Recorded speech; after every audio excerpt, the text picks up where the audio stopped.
আসসালামু আলাইকুম। দেশ অথবা দেশের বাহির থেকে যে আমার ভিডিওটি দেখছেন সকলকে জানাচ্ছি আন্তরিক শুভেচ্ছা অভিনন্দন। আজকে ভিডিও জুড়ে আলোচনা করব বর্তমান সময়ে গুণগত মাছের পোনার মাঝে যেটি খুবই জনপ্রিয় হাইব্রিড মনোসেক্স তেলাপিয়া মাছ। তো এইগুলো হলো 1 কেজিতে 1000 থেকে 1200 পিস 1 কেজিতে হাইব্রিড মনোসেক্স তেলাপিয়া মাছ।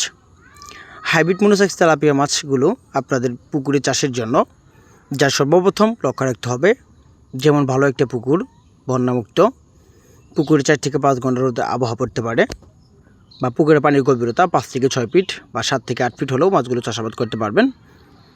আপনারা যদি চান এককভাবে এই মাছগুলো চাষাবাদ করতে পারেন, অথবা মিশ্র পদ্ধতিতে এই মাছের পোনাগুলো চাষাবাদ করতে পারেন। যদি এককভাবে হয় তাহলে প্রতি শতাংশে চাষ করতে পারবেন, যেমন 250 থেকে 200 অথবা 300 পিস করে মাছের পোনাগুলো কালচার করতে পারেন।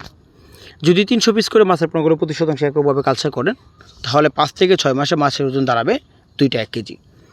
আর যদি প্রতি শতাংশে 200 পিস করে ছাড়েন তাহলে দেখা যাচ্ছে প্রতি পিস মাছের ওজন 700 থেকে 800 গ্রাম ওজন মানে বিক্রি করতে পারবেন। অর্থাৎ প্রতি শতাংশে পাতলা করে দিলে মাছের সংখ্যা খুবই বড় হয়। অর্থাৎ গণপরিবেশে দিলে 300 থেকে 350 আপনারা 2টা 2.5টা এরকমভাবে কেজি মানে বিক্রি করতে পারবেন হাইব্রিড মনোসেক্স তেলাপিয়া মাছ। হাইব্রিড মনোসেক্স তেলাপিয়া মাছের পোনাকে ফার্স্টের থেকে যে দানা খাবারটা ধরা হয় সেটা থাকে 0.5 মিলি, 1 মিলি, 2 মিলি, 3 মিলি, এরকম বিভিন্ন মাছের আকৃতি বড় হবে, মাছের খাদ্য আকৃতি বড় হবে।